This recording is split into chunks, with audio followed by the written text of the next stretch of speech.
Olá, você está ouvindo mais um episódio do podcast sobre neurociências do Programa de Extensão Sustenta a Vida da Universidade Federal Fluminense. Meu nome é Adriano Freitas, sou pós-graduado em neuroaprendizagem, que é a neurociência aplicada à educação, especialista em neuropsicologia clínica. No episódio de hoje, falaremos sobre as fake news.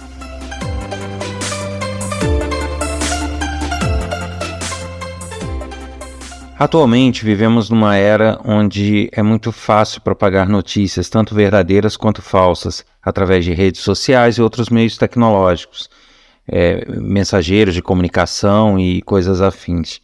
Mas uma grande dúvida que surge é o porquê de tanta facilidade e aceitação em notícias falsas, sem que haja uma preocupação em checagem maior das pessoas e que divulgam e compartilham essas informações de uma forma desmedida.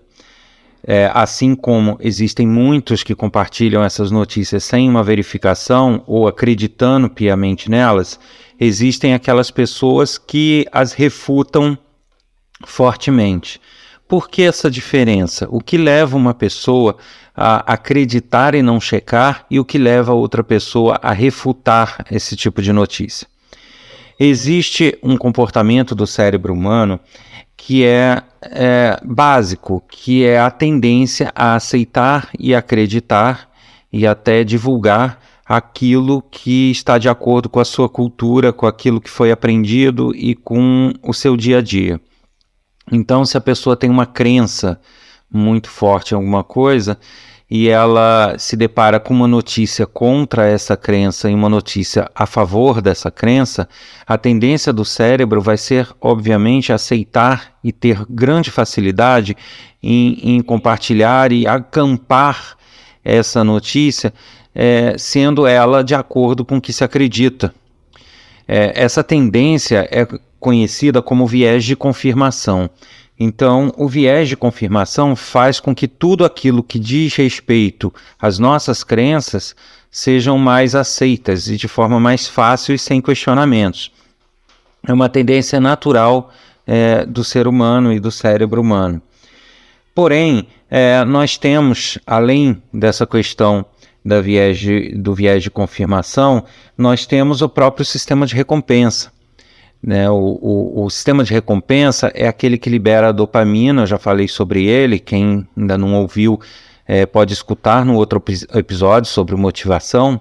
Ele libera um hormônio chamado dopamina que nos faz ter uma satisfação ou entender algo como sendo certo.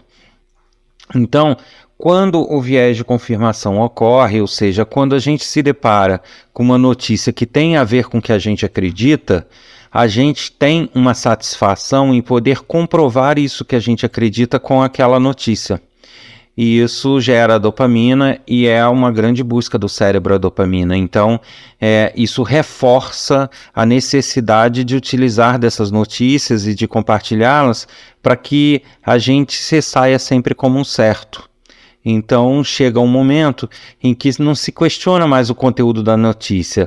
A pessoa adota uma postura de ver se ela está se saindo como certa ou como errada da situação. E sempre que ela se sair como certa, é o que o cérebro busca, é a dopamina que é liberada. Então, esse viés de confirmação, ele ocorre e ele é muito cultural.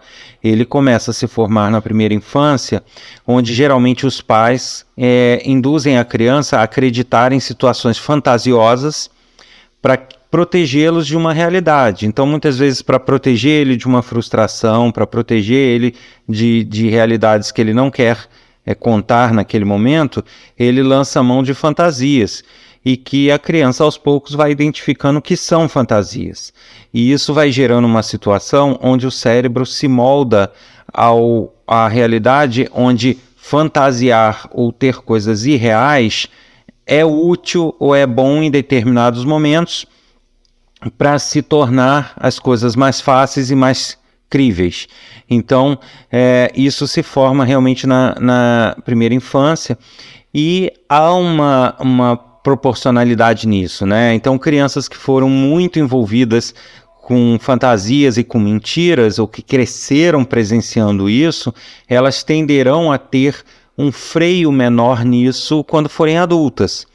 Já crianças que foram moldadas a situações reais, a sinceridade, elas tenderão a crescer querendo a verdade dos fatos, querendo saber o que realmente ocorre e não simplesmente aquilo que elas acreditam. Então, a forma como a criança é moldada e como cresce tem muito a ver com a forma de como ela vai se comportar nessas situações, ou até em outras da vida. A primeira infância, ela é muito importante para moldar quem a pessoa é. Então, se a criança tem no seu dia a dia exemplos de mentira ou de fantasia que são aplicáveis de forma natural e como certas, ela não vai ter um filtro tão bom enquanto adulta para saber que não é bom mentir, que é errado e que nunca a fantasia deva ser usada. Isso é uma coisa até inconsciente do cérebro. Já crianças que têm contato com a realidade desde muito pequena, elas tendem a ter um filtro maior adiante. Agora, isso depende da formação na primeira infância, mas depende também do grau cultural da pessoa. Por mais que a formação da primeira infância seja ligada a fatos reais, seja ligada a uma realidade e não a meios fantasiosos, se o nível de cultura dela é baixo, ou seja, ela não tem o hábito de leitura, ela não tem o hábito da informação, de saber identificar que meios de comunicação são sérios ou não, ela vai, por mais que tenha sido criada numa realidade e busque a verdade, ela muitas vezes culturalmente ela não vai conseguir identificar até que ponto tal coisa tem lógica ou não tem lógica, ou seja, o senso crítico dela fica comprometido. Então, da mesma forma que a mentira e a fantasia vêm da primeira infância, essa possibilidade, no crescimento cultural e no desenvolvimento do aprendizado se forma o senso crítico. Então, pessoas que não tiveram uma riqueza grande em cultura, em adquirir novas culturas e informação, ela vai ter mais dificuldade nesta checagem das informações. Então, a gente pode dizer que nós temos dois tipos de pessoas aí. Aquelas que acreditam e compartilham as fake news simplesmente porque acreditam de fato nelas, elas não foram capazes de identificar nem de fazer pesquisas que comprovem ou não a veracidade. Aí é uma questão de senso crítico e de desenvolvimento cultural. Mas existem também aqueles que até sabem que aquilo pode não ser verdade, mas não importa se eles estão fantasiando ou não, eles querem ter razão ou querem evitar um conflito interno com aquilo que eles acreditam. Esse é o segundo tipo de pessoas. Então nós temos esses dois cenários. Para o cérebro, os conflitos são muito ruins. Ele tenta sempre, de alguma forma, se livrar dos conflitos. Ficar em conflito para o cérebro é muito ruim. Então, muitas pessoas se livram de conflitos com outras pessoas partindo para a violência, gritando, argumentando. Cada um tem o seu perfil que vem até do ambiente em que ele foi criado. Então, mas o importante para o cérebro é se ver livre daquele conflito. E nessa, quando ele encontra uma notícia que conflita com o que ele acredita, né, não está de acordo com o que ele acredita, isso gera um conflito interno, porque ele quer estar certo, mas ao mesmo tempo ele não está certo e ele verifica que isso vira um conflito interno. Se tem alguma notícia que não causa esse conflito, é o que ele vai se utilizar, ele vai se agarrar nessa notícia porque resolve os conflitos internos dele. Então, é todo um processo, eu estou aqui simplificando, existem coisas mais complexas por trás, mas o importante é saber isso. A questão das fake news e da crença e da divulgação delas pode advir dessa questão da fantasia em não ser relevante, ou seja, não importa se é fantasioso ou não, para eu me livrar de um conflito vale a pena, ou quando eu falo assim, me livrar do conflito, é tipo comprovar que ele está certo, que as crenças dele estão corretas, porque para o cérebro seria um conflito não estar. Então, você tem esse perfil e tem aquele perfil de pessoas que realmente, culturalmente, não são capazes de ter o senso crítico, de avaliar e de fazer uma pesquisa em cima dessas informações. Então, a gente tem essas duas vertentes. Da mesma forma, a gente fazendo a análise inversa, da mesma forma que algumas pessoas elas têm essa tendência, têm o viés de confirmação que as fazem a absorver melhor as notícias que estão de acordo com as crenças dela, existe o oposto. As notícias que chocam e que causam conflito com aquilo que a pessoa acredita tendem a ser refutadas com maior veemência. Então é o que a gente vê por aí nas redes sociais, as pessoas desacreditando informações até científicas, comprovadas, e em detrimento a informações que não têm embasamento nenhum, mas que estão de acordo com o que elas acreditam.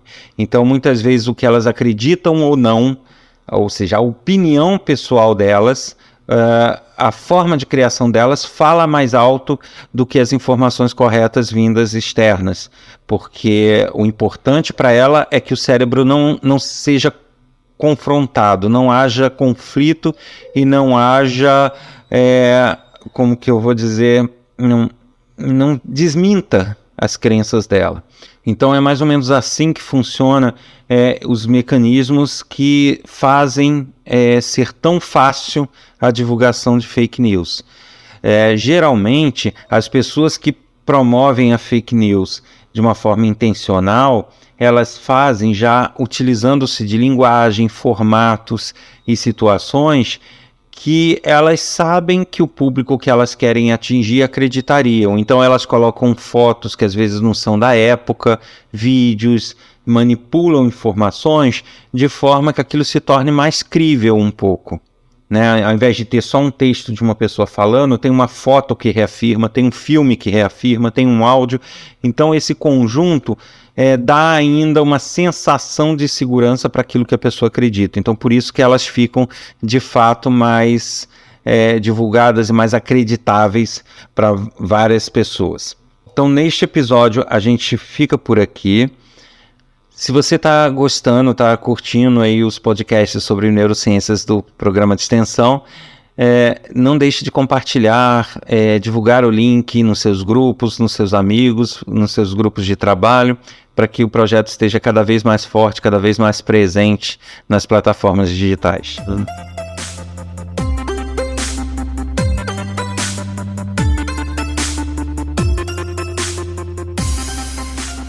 Você ouviu mais um episódio do podcast sobre neurociências do programa de extensão Sustenta a Vida da Universidade Federal Fluminense. Meu nome é Adriano Freitas, sou pós-graduado em neuroaprendizagem, especialista em neuropsicologia clínica. Se você quiser escrever para um de nossos especialistas, basta enviar um e-mail para podcast@sustenta-vida.com, informando no assunto o nome do especialista ao qual se destina a mensagem ou o assunto do podcast. Se você desejar conhecer mais sobre o nosso programa de extensão, basta acessar www.sustenta-vida.com, que lá existem cursos e informações de ações que fazemos sempre de forma gratuita para a comunidade. Um abraço a todos e até a próxima.